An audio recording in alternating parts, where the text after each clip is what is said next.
and you're listening to Teacher Talk, an ETT podcast production.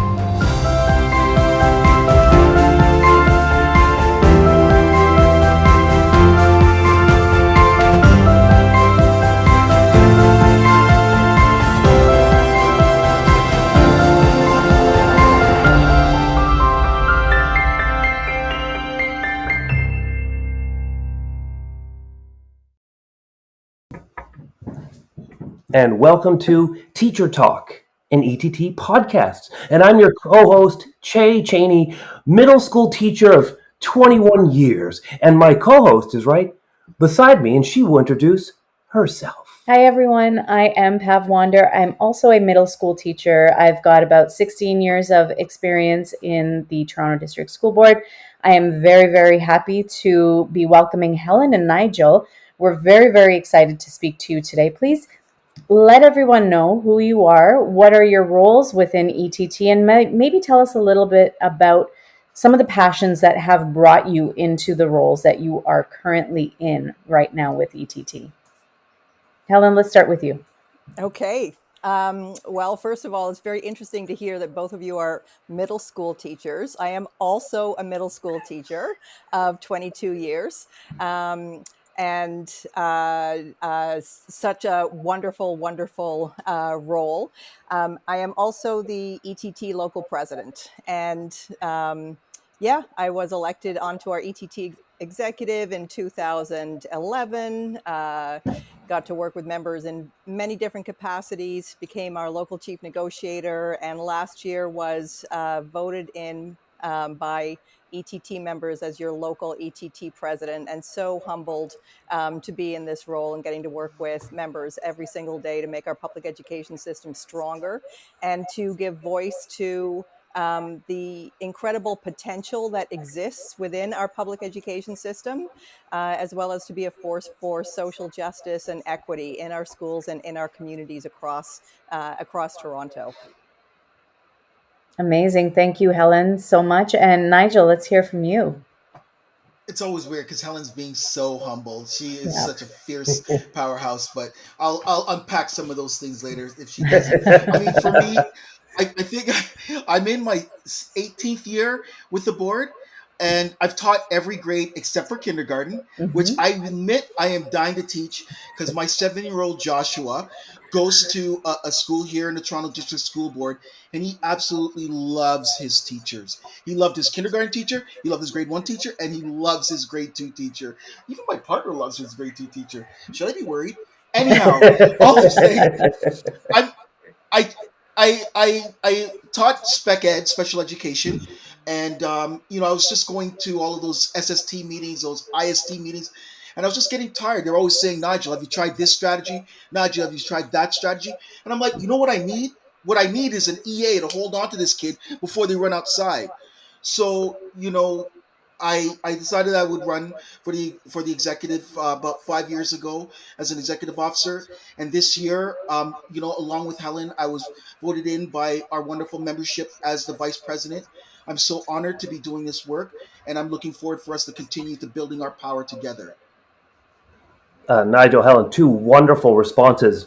I jotted down a few themes. The theme of potential, meaning we all have seen such great things, and although great things are going on, we're not complacent that we need to stop here. We see the potential to do so much more, and part of doing so much more is actually the conversation the four of us had, I believe, at Federation Day, Pav, ETT, and we talked around a meal about podcasting, and it was just a little informal conversation, but that conversation manifested into, wait, there's potential here to do something of significance. And Helen and Nigel, when you reached out to Pav and I to talk about podcasting, we were thrilled, honored, humbled, and we're so excited to start this project here with you today. And so this question here is about podcasting and sort of audio content. So podcasting and audio content are impactful means to highlight stories. They create artifacts.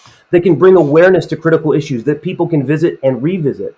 And so when you reached out to us to bring this podcast idea to life, what were your hopes and what are your hopes and your desires for what you want this podcast, this ETT podcast, to represent, and what stories you want it to bring out? You want to go first, Nigel? I mean, sure. I think, I'm not going to speak for Helen because she'll speak for herself. For me, I know that our members and school teachers. I mean, just we're in the 21st century, so people take in their information in many different ways. I am such a huge fan of the work that both of you have been doing. Just seeing, even just when you look at it from the curriculum kind of point of view and how you bring it alive through broadcasting, it's the same thing for me. How I'm seeing it as a teacher activist, that podcasting can be used for us to speak to people where they're at, meet them where they're at, to talk about what is happening in public education, the lies that we're hearing from Lecce, and how do we again build our power in order to fight back. And so that's why I just think that this podcast and having classroom teachers like yourself curate, create it, and then present it to school teachers, I think is a crucial piece of our fight back. Yeah, and I mean, just to add to that, that was so wonderful. But there is so much out there right now around what's happening in our public education system, and there's so much that's not out there, right? So um, there are particular kinds of narratives that get circulated in mainstream media. There's particular narratives that get circulated right now by the Ford government about what's happening in public education. And we know that the realities on the ground, that what our members deal with every single day, what their comrades deal with every single day, what education workers deal with every single day in their schools, in their classrooms, with their students, and in their communities, because we're joined. It's not like a student leaves what happens to them in their community and comes into the school, and those two things are separate. The exact same thing for our members. We want to space in this podcast for teachers to be able to share concretely what their experiences are in their buildings every day, to be able to present to each other. Because sometimes, our members do so many different things. You can have itinerant ESL teachers, for example. You can have special education teachers, people who have taken on various roles in their schools. And this space for me feels like an amazing opportunity for teachers to share what they're doing with each other, to share what's actually going on inside their classrooms with their communities, and to make that reality really, really concrete. We have, as Nigel has already said, we've got lots of misinformation that comes from this government, starting with how much they're funding our schools. We're seeing information come out right now about how much money they're investing in our schools, and it is, for us, it's total fabrication. When you actually break it down and talk about what's actually going on in our schools and how much money has actually been drained from our schools over the duration of this government's term, so since 2018, the impact in our schools, on our classrooms, on teachers, on education workers, on students is tremendous. And this space becomes an opportunity for members to share their realities, as well as all of the amazing things that they're doing to make things work on the ground, despite what is happening. But I'm hoping this space also becomes a place where teachers can share and get support, right? Be able to actually put out what they need, like smaller class sizes, like more supports, not less, in their buildings, like healthy and safe buildings. Those are all the things that we know that our members want, as well as parents want. And I'm hoping the space becomes a place where teachers can talk about that. Thank you so much for highlighting those very important points, Helen and Nigel. Absolutely. We want authentic voices. We want the voices from the teachers that are in these spaces and are dealing with these issues on a day-to-day basis. And I think that that is one of the most important things that we also hope to get from this podcast. And we've got a number of incredible teachers from across the system in varying different roles that are going to be speaking with us about many of the challenges that they face in the classroom, but also the things that are working, and where are some of the supports that they need a little bit extra. And of course, like you mentioned, what are those misconceptions? We've heard one narrative in the media over and over and over again, and it's time to hear the counter narrative to that, to talk about what's actually happening and what are the things that we really need. So those are some really incredible points. Chey, did you have anything else to add to that before we move on to our next question? Well, Pav, not that this is a comedy show, but after you speak, all I can ever add is yes, I agree. But I think the key is so many of the teacher stories are just told in Yeah. little mini micro blurbs, and I think the Yeah. podcast really allows teachers and educators and everyone in these spaces to tell really nuanced, detailed stories of the stories that aren't being heard. So when you get the simple narrative of we've increased funding for special education, well, when we talk to special education teachers, they can give you 30 minutes of what their day looks like. Perhaps that easy selling point, if we're investing more, and now we start to question, and this is what we need. We need to question these values and these numbers, and we hope that we hope that these interviews are provocations for people to dive a little deeper because they have a little bit more to use to question. Right. And let's not forget the multitude of voices. There are so many different voices that we need to be hearing more from. And that is really what we hope to be able to do. So thank you once again for gifting us with the opportunity to bring this project to life within the ETT and within the Toronto community, so that we can get more of these stories being told. It is such an honor for us as well. And as we speak about some of these misconceptions, what are some of these pressing issues that we feel are being misrepresented in the media, that you would love for us to use this space to inform the audiences about? So we touched on a few of these issues already, talking about special education, talking about the different people that are represented within the ETT community. But tell us a little bit more about some of those issues that we want to bring a little bit more light to, through the podcast, through these conversations. Maybe Helen, you want to go first? Sure.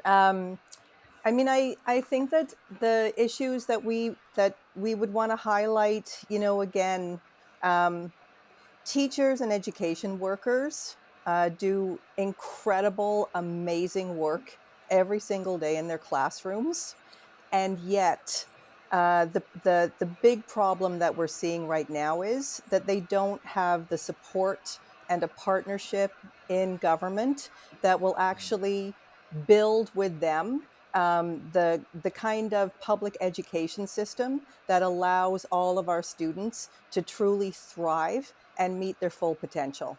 And I think that's it in a nutshell. So they strive, everyone that's on the ground in schools right now strive mightily and do amazing work every day. But you can set things up so much better for success with, for example, smaller class sizes, so that each student gets the kind of individualized attention that they deserve. It is almost impossible to deliver that kind of one-on-one attention if you've got a kindergarten class of 34 students, if you've got a grade 6 class of 36 students, and that actually exists in our board. um, we have students that need more caring adults, not less. And Nigel touched on this earlier. Students, especially coming out of these last 3 years, some of the most difficult 3 years of struggle in schools, but in our communities at large as well.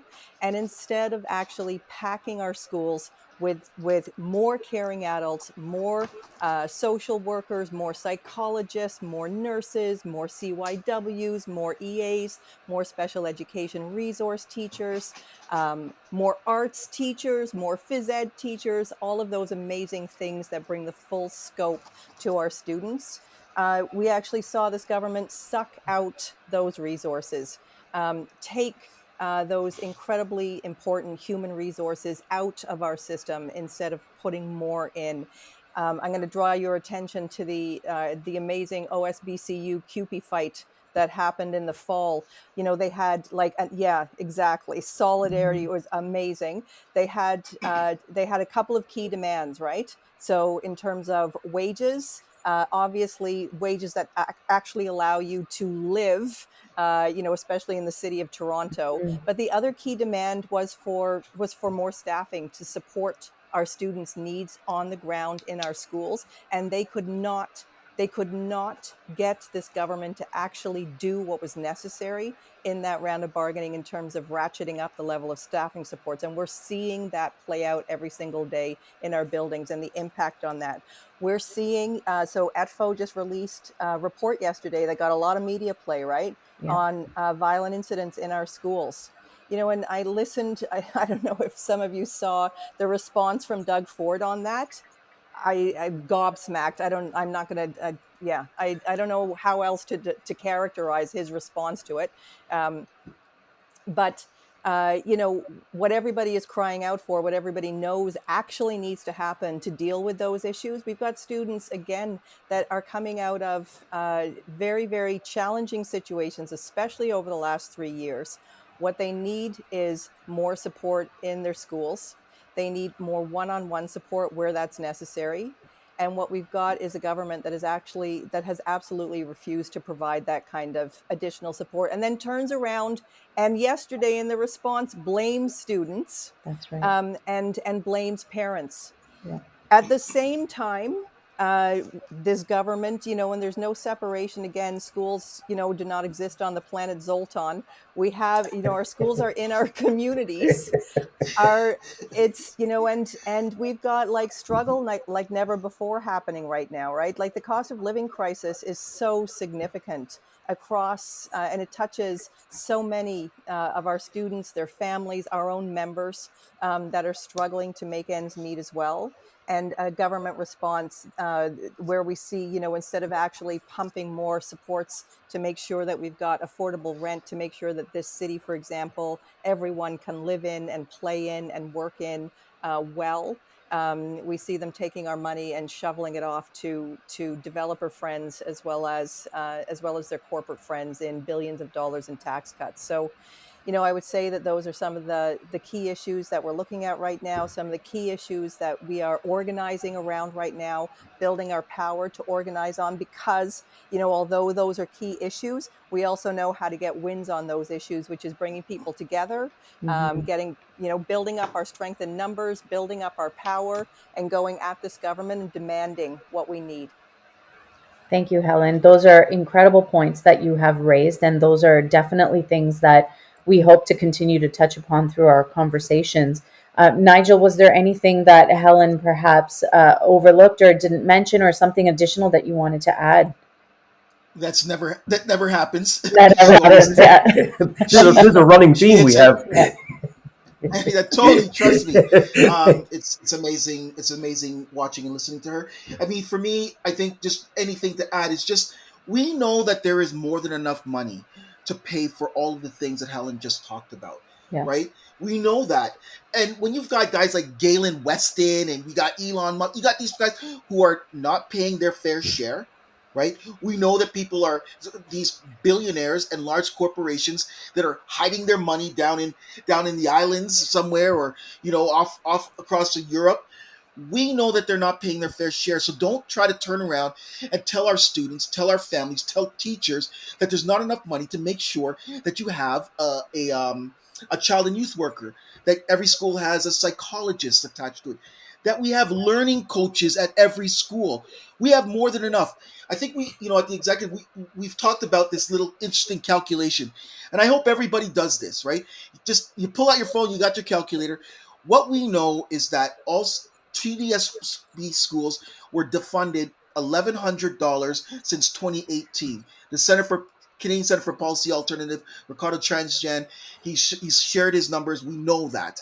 So if you take that number, multiply by the number of children in your school, that equals the dollars that were taken out of your child's school, that arts children's school, since 2018. That is hundreds of thousands of dollars per school. Just think about it for a moment. How many teachers? How we could have made class sizes smaller? How we could have made sure we had more social workers? So that if there's anything after, during the arc of this programming that we kind of make sure that members understand, it's not their fault. There's more than enough money for all of us. I love that. So good, Nigel. Brilliantly Brilliant. stated. Yeah. Uh, I've Yeah. taken I've taken endless notes because this is what I do. I found it funny. Well, I didn't find it funny. Is that I found it funny that the premier found it funny to joke off the whole violence in schools remark. Sometimes, as a Yes. teacher, in my leader, it's not only what you say; it's your mannerisms in which you deliver a message. So, what he said was off the cuff and totally ridiculous in just the content, but just his whole facial expression, sort of laughing it off as a joke. Are you not listening to the information being provided to you? And if I have a teacher looking to my leader and their facial expression doesn't seem to care at all about what information is being given to them, it's a shut off. It turns you off as a teacher. You wonder why you're giving so much. And Helen, as you were giving that story, and Nigel, and you followed that up about there's enough Exactly. money, it reminded me that teachers are being so Am I weaponized in the frozen? public. This is why our teacher programs I don't don't know have if enough this is. enrollment going in. They're extending Am I their frozen? deadlines because people are hesitant to jump into I teaching. And could I be think frozen, one of the roles of this but I'm not podcast, I sure hope, if is I'm to frozen. elevate these stories. Pat, you talked a little bit about that. Also, that asset lens. Teachers are doing great things. Education workers are doing great things. Let's sort of amplify those stories and get past these simple narratives. We've been talking podcasting today. But Nigel and Helen, we want to give you a little bit of space because ETT is not simply about this podcast. So much is going on, and you have so many different things you are involved in and making sure messaging is getting out. What's on the horizon for both of you to sort of share with the audience? Well, yes, thanks for tuning in here. Keep tuning in. But what else can folks go to tap into what the ETT is up to currently? Nigel, why don't you start this one?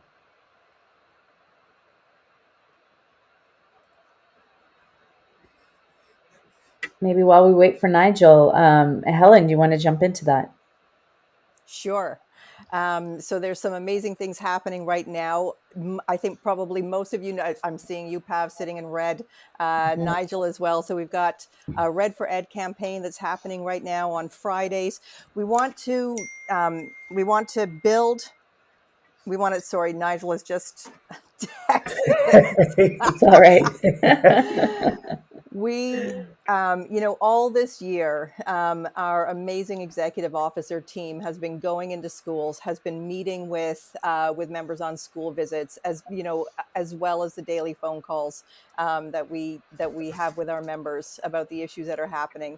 And the goal this year was to build up tight and strong and organized work sites. So all of our, 470 sites across the TDSB, because what we know is that when we come together, tight and strong and organized, that is the power that we need to win on the issues that we've just been talking about today.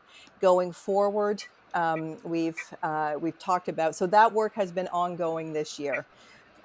We have our amazing list of local bargaining demands that was ratified by our membership in March, just before the March break. And that package of demands places significant emphasis on some of the key issues that our members are dealing with right now, especially around, for example, workload issues and true input into the decision-making processes that have such an impact on our members' day-to-day working conditions. So going forward, we've reached out to the TDSB. We're setting up local bargaining dates. We're hoping to get those off the ground before the end of this school year, and that will be ratcheting up in the following school year. And we are joining with right now an amazing campaign by the Ontario Federation of Labour called Enough is Enough. Everything that we've been talking about today, so the cost of living crisis that is having such an incredible impact on all of our communities. We're joining in with the Ontario Federation of Labour. We're joining with nurses. We're joining with steel workers. We're joining with PSWs. We're joining with TTC workers all across this province, exactly, to build our numbers again strong and to come together on June 3rd and to tell this government enough is enough. We demand to have strong public sector services. We demand to have, the kind of living conditions that allow all of us to thrive, not just some of us. So those are some of the important campaigns that we're involved in right now. I'm hearing that there's a lot of solidarity.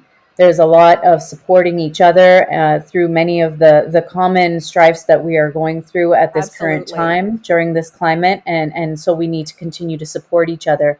as we work through some of these challenges that we are experiencing. Nigel, I know you might have missed some of those items that Helen talked about while you were refreshing your browser there. But is there anything that you feel imperative that we need to add to talk about as some of the things that we're working on and some of the things that are on the horizon for us?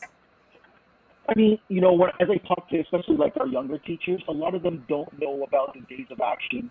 It's something that seems, far away, but there are many of school teachers that went through that. And if they hadn't, we would not have things like our prep, our prep time and there's so many of the other things that we just come to take for granted now. So, I think, that saying about every generation, has their moment, and this is our generation's moment. And I think that we have to, when we talk to our children when they go up for recess, and we say to them all the time, hey, if there's a bully, what do you do? And we tell them to speak up, right? So we as school teachers cannot tell our students to speak up if we don't, at the same time, turn around and say to Doug Ford and Stephen Lecce, we're not going away. We see you, and we're not going to stop, and we're going to fight until we win. And there is no winning without fighting. We got to fight. Alan and I, we saw Chris Smalls over last week. He's a young brother, just from I'm assuming you would never think that he was the guy to start the very first ever union that he took off Jeff Bezos and won, right? And one of is my main takeaway when he shared that was just that it doesn't matter where you come from, doesn't matter where you are, it just matters about what you do right now in this moment. And he stood up to Jeff Bezos, the richest human being in the world on the planet, and won. So I know that we as ETT elementary school teachers, Helen says it to me all the time, Nigel, we have all the pieces. We just got to pull it together, and we can fight this guy. But we need every school teacher, every EA, every parent, every student. We're going to come together, and we're going to fight these guys back. And following all of the things that Helen has already pointed out that our executive has planned. It's so exciting, and we're going to win. We are going to win. Woo! Yes. Powerfully stated. Amazing. I think this is a great way to wrap up our first episode of the Teacher Talk ETT podcast with a wonderful interview with Nigel and Helen, just setting the scene for what you can expect in this podcast. Teacher stories, amplifying the experience of an education, and being the counter narrative to the very simplistic narrative that is often thrust in the general public. Pat, any final word before we give it to Helen and Nigel to say a little final word before we wrap this up? I'm very excited. I'm very excited for the many conversations that we're going to have over the next few weeks and months, and speaking to these boots on the ground, speaking to these teachers that have their authentic stories to tell, that have their voices to share. These are the things that we are faced with on a day-to-day basis. These are the things that we want to put out there for everyone to hear about.